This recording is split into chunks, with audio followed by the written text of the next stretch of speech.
Thank you, Axel and Lord Brown. That was a really thought-provoking and insightful discussion. Next, we're joined by Tom DeLay, CEO of the Carbon Trust. Tom, thank you very much for joining us today. It's a pleasure. Glad to be here. Brilliant. So for those who are less familiar, I think a good place to start would really be with just a bit more information about Carbon Trust. So, kind of, what are your aims, what are your passions, and what really drives you? Well, Carbon Trust is an organisation that's been around for a long time, and it's been through a number of iterations. What has never changed is our mission, which very simply is to accelerate the transition to a sustainable low carbon future. So accelerate is what it's all about. We're always trying to look for the next thing that's going to drive that momentum forward. We work with corporates, we work with governments, we work with banks, development banks, philanthropics, to try and, through their work, accelerate progress. We're a relatively small organization. We have just over 220 people, but we do have a good geographic spread with offices in Singapore, Beijing, South Africa, Mexico City, presence in Brazil and the US, and mainly here in London in the UK, where we have an extraordinary diversity of talent from around the world. Brilliant. Yeah, I mean, you mentioned those projects, and obviously the topic of discussion today being around kind of the crisis that we've seen kind of unfold over the last 6 months. Have you seen kind of your work and your projects be affected by that, and kind of is that varying in those different regions that you work in? Yeah, the simple answer is no. I mean, in that sense, It's very reassuring for sustainability in the transition. When COVID hit as a pandemic, we took a long, hard look at our core markets. About half our work is directly with corporates across pretty much every sector. The other half is more programmatic work, working with certain sectors like the offshore wind sector, working with governments, working with development banks on big programs. And my best guess at the time would have been that one of those two big market areas would have seen a slowdown by now. That simply hasn't happened. In fact, we're probably busier this year than at any previous time. So, first quarter, we're an incredibly busy organization doing an awful lot of time working across Zoom, but also willing to work, you mentioned geography, globally. And I think we've got to recognize that one thing we've learned during the pandemic is how effective and how efficient our work can be globally if we're prepared to work remotely in this way. So no, we've seen pretty much no tailing off, a slight slowing down, but it really is very small in some sectors, and we've simply reallocated effort and resource into sectors which are booming in terms of their ambition, in terms of what they want to do, in terms of their transition. No, that's interesting. I think before we kind of move on to that discussion around peak demand, and you mentioned kind of those sectors being booming, and kind of the Carbon Trust aim to really kind of search for the next kind of big area. Kind of what are those areas then that you're seeing kind of really performing well at the moment? Yeah, I mean, well, firstly, geographies do matter. We've just completed some market research looking at business attitudes to sustainability post-COVID. And firstly, pretty much every business area that we've looked at across a pretty global research says, yes, we're more committed, if anything, because of COVID and because of what we sense our consumers are going to be expecting of us. We're seeing a particularly strong uptick in Latin America from the research, and also in Southeast Asia. And to some degree, that's the next big thing. We need infrastructure going forward to be sustainable infrastructure. The world that we've built is hard to decarbonize. It's very sticky. We can make progress, but unbuilding what has already been built is hard. Working with economies where economic growth is very much still in place, where there's going to be an ambition post-COVID to build back better, it's an incredible opportunity to build differently and build better. And so I'm not surprised that sort of Latin America, some of the emerging markets, Africa and Southeast Asia, are really seeing an uptick and sort of saying, yes, this is something we need to do. So I think developed countries inevitably will have the firepower to do a lot in terms of build back better. But I think geographically, really, we're very excited about some of the emerging markets. Okay, no, that's interesting. That's interesting. I think, I mean, it's been touched on already this morning, but kind of that question around peak demand, and obviously we've seen demand and obviously oil prices as well really kind of fall through the bottom through this crisis. do you think we are at that kind of tipping point of peak demand? And if so, really kind of what does that mean for us as an industry moving forward? Well, I think the oil and gas sector it is in a moment of complete transition. Whether it's peak demand this year, last year, or next year is frankly anybody's guess. Sure. But I think that transition is now clearly underway. It's being felt by different companies and different aspects of the sector very differently. Oil and gas is oil, primarily transport fuel. You would have said very influenced by the urban mobility solutions that we're going to see and the dependence on oil as a transport fuel. Now, all of a sudden, public transport is being brought into question. Are we going to go back to less public transport, at least in the medium term? Gas is primarily heat. And what are the industries of the world going to be doing? How are supply chains going to change their shape? Are we going to have less transport? Are we going to have more or less proximity of our industrial base to consumer demand? So I think there are some big fundamental shifts. I think oil and gas companies are very differentiated. There are leaders who absolutely recognize that they need to move to net zero. That's an expectation that we as consumers, as society, have of them. And they're making good first steps. They really are. They're committed to that. There are people who will inevitably say, well, we're doing it too. But frankly, they are less sincere in that claim. They won't be doing as much. They won't be committing as strongly to a different future. And outside, the large oil majors, many of which are listed companies and who inevitably also feel investor pressure, there are very large sectors of the oil and gas industry that are not listed companies, that are in many cases state-owned and run, where different dynamics will be playing out.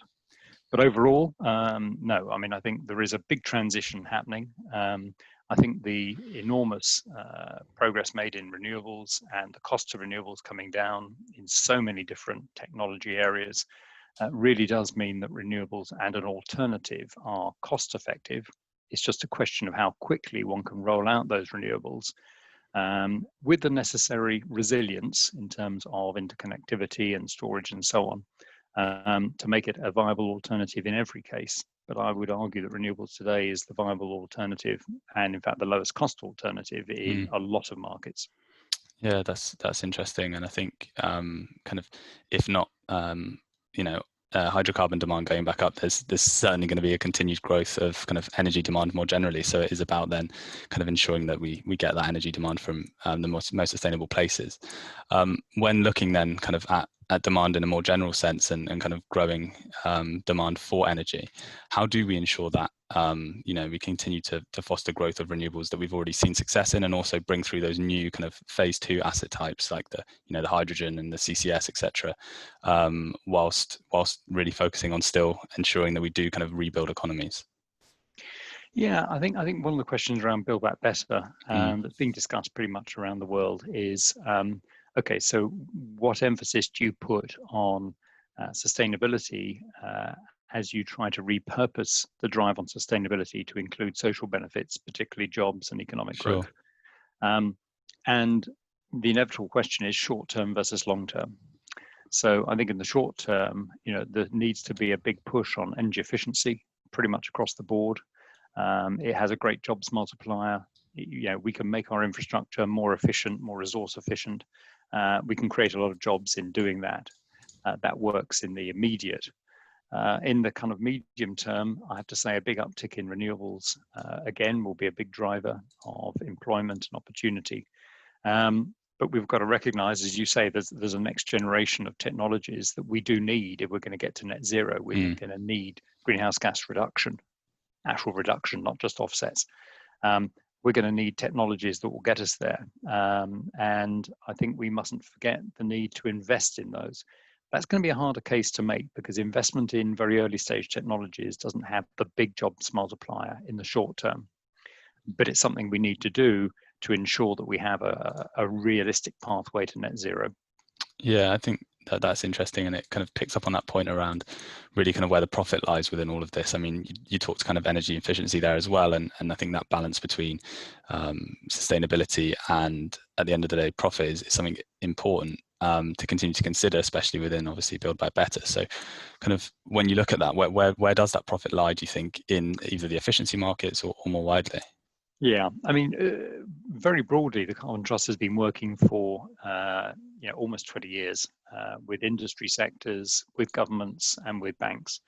And the premise of trying to sell sustainability on moral grounds, we've never really anchored ourselves to, because make a business case for it and it happens. Sure. So we've always looked to make the business case, and in energy efficiency, you can make the business case. It's not necessarily an exciting business case. It's often a lot of hard work for a good return and a good sustained return. But an awful lot of organizations want something big and shiny, a new market, a new product, and the alternative being energy efficiency is always hard to sell. Now's a good time to make that case.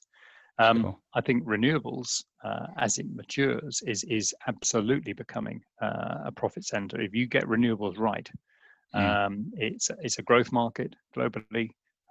Get your positioning right, get your cost base right. It's a very viable and very strong business case. It's the things that are higher risk that are harder to make a business case for. And that's probably where I would argue the public sector has a particular role to play. Where it's hard to get the leverage of the capital markets, that's when you can really bring in the benefits of longer term thinking, longer term, more patient capital that you would expect governments to come up with. So governments are caught in a bit of a bind between wanting to do things in the short term and encourage the short term, which is going to have the jobs benefits that are going to be so important and necessary, and investing for the future, which is arguably an area where they really should focus. Sure. I think, again, kind of picking up on that kind of short-term, long-term thing, and again, talking to obviously companies wanting that perhaps that kind of big, kind of shiny piece to put out there. Really, there'll be a lot of people tuning in today as well who really are looking kind of what they can actually do right now. So, kind of potentially to put you on the spot a little bit, but for those tuning in who are looking kind of for things that they can really go away from now and really kind of start to implement this and really do start to build back better within their own businesses, kind of what do you think, what would you recommend those people to do? Yeah, I mean, I think the first thing is align Build Back Better with your sustainability aim. At the moment, the global sort of sustainability aim is to build net zero. Net zero really requires you to have a pathway to significantly reduce your carbon emissions over the period to 2030, 2040, 2050, when you wish to be net zero, and then have greenhouse gas reduction in place to offset the very last area of carbon emissions that you cannot do in your business. Understanding your own pathway as an organization to net zero is important. Making a claim to net zero is one thing, but actually understanding what you're going to do about it and start is important. The best organizations we work with are people who do what they can do right now to start with. They're already planning for the next generation 10 years out of, well, what are we going to have to do? And in some cases, they recognize that their business is going to be seriously challenged unless they actually change fundamentally the process technology, the channel to market, their offer. They're going to have to reform and transform their business to be viable in a net zero future. So you can start with the relatively straightforward, what can we do today? I call that optimizing your business. You're optimizing today, but you're not preparing for tomorrow. Sure. And then you've got to start thinking about what's that tomorrow going to look like. In some cases, in some sectors, it's pretty clear. In others, it's very much up in the air. So there is an opportunity to kind of start and make real progress. You'll get a lot of credit for that, by the way. But at the same time, start looking at things further down the track. So measure your carbon emissions, get a baseline, understand where that needs to go. Do what you can by optimizing your business, which right now is a great way of building back better and avoiding the worst of the COVID effect. Look at resilience in your supply chain. It might not be that you want now the cheapest supply chain, you want the most resilient supply chain in the foreseeable future. Look at what your consumers are actually telling you about what they want. You're not going to go far wrong if you follow your consumers. And at the moment, there's a strong appetite of consumers who bought into sustainability before COVID and now see this as something which must be part of the post-COVID recovery. So yeah, there are lots of practical things almost every business can do. The one appeal I would make is to organizations maybe who don't think this is directly relevant to them. We do an awful lot of work with global leaders who absolutely see that this is either a big opportunity or frankly a big threat. And in Sure. either case, they're going to do a lot because they need to. The majority of sectors, the majority of businesses around the world still in some cases view this as being, it's something that kind of we ought to do, but it's not really core to what we're all about. I would argue that the way in which society and consumers are shifting their attitudes means it really is relevant for pretty much every business. And if you don't understand what your business's response is going to be, you may well miss out on opportunity while facing the risks. Sure. No, absolutely. I think that is a brilliant way to end it there. Once again, thank you for joining us today. And we do hope to see you in November as well at the Energy Transition Summits. Cheers, Tom. Lovely. Thanks. Thank you very much indeed. Bye. Cheerio. Bye now.